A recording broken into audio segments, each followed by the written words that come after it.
YouTube, this is Total War Seraphim, and it's my distinct pleasure to be bringing you a new series of videos. I haven't written a discussion yet on the ZEVA webpage yet, but I was wondering if you guys would be interested in sending me what you consider to be your best games that you've ever played, but along with a kind of biography. The biography doesn't have to be serious. It can be fun, it can be silly, it can be historic, it can be whatever you want it to be. But if you are willing to do the legwork of finding me a replay, and if you are willing to come up with some type of interesting story or personal anecdote or anything that you'd like me to talk about, I would love to do it. My goal here is to kind of bring all of us ZEVA clanmates together, so that we have a better understanding of who we are and where we come from, and the types of personalities and humor and all that great stuff. So today I've talked to 4 players, in fact, all 4 from, interestingly, Belgium, who thought it was a very good idea. And the very first gentleman to have sent me a replay and a little bit of information was Mr. Chaplain, formerly of Zeal. So he has sent me a series of games, and I've chosen this game that he's played. It was in a tournament hosted by Sol Invictus roughly about a month ago, and he has played himself. Mr. Chaplain has played himself roughly 2 years competitively, and as I said, he's of Belgian descent. This was a very interesting tournament, and I will splice in footage here when I'm done. I will edit in footage of the tournament bracket. So let's jump right on into that game, huh? Okay, well, first of all, I wanted to take a look over here and then show you the different formations we've got. We've got Mr. Chaplain of ZEVA, formerly, as of this recording, of Zeal, but now of ZEVA, playing as Pontus, as you can see here. Up here, he's got 2 mercenary Scythian horse archers. He's got a front line of 3 Eastern slingers, mercenary Celtic warriors, 3 of those, a left flank of Pontic swordsmen, and a center of mercenary 4 naked swords, as well as the right flank of Thurio spears. In the back lines, he has a Cappadocian cavalry, 2 of them making up the right flank, a Pontic royal cavalry making up his general, another Pontic royal cavalry down the center, and his left flank is going to be these 2 Cappadocian cavalry. Across from him, we have S.H. Socrates, and S.H. Socrates, these 2 met in for 4th place in Sol Invictus's tournament, and it's quite an interesting game. I really found this one to be very, very interesting. So from what we can see out here, Socrates has 2 Tarentine Cav, Thurio spears, Peltist, a mercenary Balearic slinger, a mercenary Samnite warrior, mercenary Italian cavalry, Hippeus lancer, another Hippeus, and a mercenary Italian. So let's start this, and we'll see more units as they come into view for Socrates. And you can see right out here that Mr. Chaplain is getting his mercenary Scythians right out the gate, and I love this. I love skirmishers that play aggressively, and he certainly isn't wasting any time. So already we can see starting to come into view. We've got these light hoplites acting as what look like meat shields, as well as these slingers, as well as mercenary Samnite corps, thorax swordsman, another thorax, and a mercenary Samnite warrior. Already, the mercenary Scythian horses here have begun to take pot shots at these light hoplites. It looks like they, sure dropped a few from flank shots there. So Mr. Chaplain seems more than content to sit out here and skirmish, but it looks like Socrates is breaking off here, and it looks like he's willing to pull back his army just a little bit to try to engage these Scythian horse archers before they become too much of a nuisance. And it's true, if these Scythians can get into the Hippeus lancers, or even the mercenary Italian cavalry, that could be really a big problem. And you can see he's bringing across his Tarentine cavalry Socrates is. And it looks like that the Scythian horse archers are getting some awesome shots in here against the Hippeus Lancers, but they seem to be a bit overextended. And you can see what Socrates is doing here is he's trapping them. And it looks like this Scythian horse archer is going to be brought right into the slingers, and it's going to drop quite a few right off the charge there. But yeah, he's definitely going to pay the price. It looks like Mr. Chaplain is attempting to flee with this one Scythian horse archer. Well, it does get shots on this Hippeus Lancer, and the Hippeus Lancer, in truth, has dropped a couple. But these other Tarentine cavalry have pretty much, I think, cut off all escape for this Scythian horse archer. So at this point, I think that Mr. Chaplain is just looking for the best targets he possibly can, and really he is getting a lot of very, very quality shots. Whether or not it's entirely cost effective is really actually beyond my comprehension. But he did do as much damage as he could to the slingers there, dropping almost 30 of them. And you can see these Scythian archers are getting pushed farther and farther out, while the main line of Socrates has become very disjointed. And Mr. Chaplain is moving in an attempt to, I think, to capitalize on the fact that Socrates is so far out of place here. So again, out here we have some more sparring, but the Tarentine are gaining on the Scythian horse archers, who are firing less and less, it seems, and the Tarentine armor does help protect them against the bows. It looks like he's going to try to shoot the gap. I love it. I love it when players try to do this. But I don't think he's going to be entirely effective here. No, it sure looks like he's going to get caught, and that's going to be the end of the Scythian horse archers. Oh, but in the meantime, he's brought around his Cappadocian cavalry, which are going to get intercepted by the mercenary Italian, and that's unfortunate, because that Cappadocian could have gotten an excellent charge. But it looks like he's turning his Cappadocians back around, and this is very interesting, because it's like they're engaging piecemeal, but as they engage piecemeal here, these Pontic swordsmen, as well as these Eastern slingers, it seems like that is what's becoming the focal point of the fight. So I do find this very interesting. This Cappadocian cavalry is in here, and it says it is winning against these light hoplites, which is interesting, as well as mercenary Italians who seem to be losing that fight. There is a Pontic Royal cavalry, which looks like it's content to set up for the charge. It looks like this other mercenary Cappadocian for Mr. Chaplain is going to be brought in here and is going to finish off the mercenary Italian cavalry. Very, very interesting. So he pulls his cavalry right. Now the mercenary Celtic warriors are being brought in against the mercenary Samnites, and the combined force should be.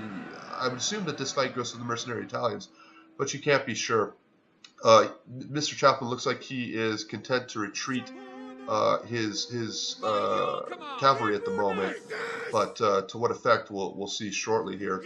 The front lines seem to be holding off, and again, what started as a piecemeal engagement is now becoming the main focus. The Tarentine cavalry of SH Socrates are now taking pot shots at the Pontic Royal cavalry, and that could spell a lot of trouble for them. The Cappadocian cavalry feinting like it was going to go after the Peltis, but now is going to be brought in against the mercenary against the mercenary Samnite warriors, who are now on the verge of losing that fight. But the Tarentine cavalry are just absolutely destroying this Pontic cavalry of Mr. Chaplain, and the Pontic Royal cavalry has to be very careful here that it does not get caught by those Tarentines. The Eastern slingers are pouring in their fire against these Hippeus Lancers, and I was taught by Lord Maurer that these Hippeus Lancers fall very, very quickly to any skirmish fire because they lack shields. I did not know that, but I do now, so it's an excellent target. Looks like the Cappadocian cavalry is going to be thrown in here in an attempt to slow down the thorax swordsmen and take a nasty, brutal charge, while these naked swords are going to get a nice, clean charge both into the light hoplites and into the mercenary Samnites, and I think those naked swords are going to do very well, while these Eastern slingers are still choosing their targets at will.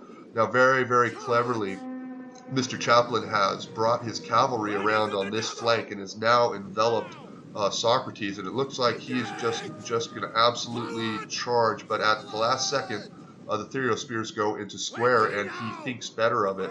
I think he's trying to find a better suited target, And so it looks like he is going to chase the general, or the base lancer, but is going to end up bringing a charge into the Samnite warriors. And it looks like these mercenary naked swords are going to get into the Thurios spears, which are going to take a long time to crumble, but I imagine that they will win that eventually. Out here we can see the slingers are cracking, and the Pontic swordsmen are as well, while the naked swords are losing this fight to the mercenary Samnite warriors. These Cappadocians are going to be brought into the backs of the mercenary Samnite warriors, and they ought to do fairly well in that engagement. The Eastern Slingers are attempting to pick off the Hippeus Lancer General and are doing so fairly well, dropping them quite quickly. But the Tarentine is going to be kind of free to roam in the back here and can do a lot of damage if it makes to these skirmishers. Cappadocians still here hanging out, engaging in combat here, while the Tarentines are trying to be pushed into the skirmishers, but they're going to be stopped by the mercenary naked swords. And the Tarentine are losing this battle, while the Eastern Slingers are absolutely pouring in as much fire as they possibly can. And these mercenary Celtic warriors are going to stabilize and take on the Tarentine cavalry out here. The Cappadocians are being pulled back, as well as the Pontic Royal Cavalry, and the mercenaries' naked swords are still attempting to crack that Thurios spear square. It looks like the Hippeus Lancer General is down to 18 men, and so he is opting to, Socrates is opting to pull him away, while these Cappadocians are just going to come in here and absolutely flatten these mercenary Balearics, and that's going to be a terrible loss for Socrates, regardless of how many units he brings in to deal with those Cappadocians. Again, the mercenary naked swords just hanging out there. Socrates is going to bring in these thorax swordsmen into these naked swordsmen, and if you look at the balance bar here, it seems to be that the favor of this game is currently in favor of SH Socrates. And looking at it, I would say so as well, but Mr. Chaplain here has these Eastern Slingers, and they are absolutely getting work done. These naked swords are going to get a charge in here against the Peltis and should do fairly well. The Pontic Royal Cavalry is now picking and choosing its targets. It's going to bring a devastating charge in here against the Thorax Swordsman. And it looks like, yes, it does look like the general for Socrates is going to get picked off by the Eastern Slingers. So now there's very little mobility except for these Tarentine cavalry left to take out these slingers. And to Socrates' credit, he does get the Tarentine cavalry into these slingers, but I don't know if it's going to be enough to take them off the field. He does have some Balearic slingers, and it looks like the Balearic slingers are targeting the naked swords, and that is an excellent target. But if these Tarentine are not able to take out these Eastern slingers, then these slingers are gonna run the field, and you can see the bar is slowly working back in favor of Mr. Chaplain here. So what an exciting game. Pontic Royal Cavalry is down to 43 and is losing this engagement, and so Mr. Chaplain does decide to pull him out. And it looks like the Tarentine Cavalry, while trying to escape, took a lot of slinger fire and is going to lose there. The Thurios Spears are coming in here to bolster, while the Eastern Slingers are now retargeting on the mercenary Balearic Slingers, and that's an excellent target, while the Balearic Slingers are targeting the mercenary Naked Swords.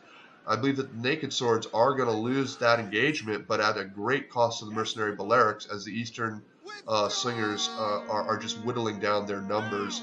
The general for Mr. Chaplain has 37 men left and is engaged with a 46-man Thorax Swordsman who is losing this, and look at this. So the Balearics are capable of finishing off those naked swords, but they themselves are now taking incredibly heavy and sustained fire from the Eastern Slingers, and look to be like they're about to lose. The Thorax Swordsmen are being brought in here against the Thurios Spears, but the Thurios Spears are going into square.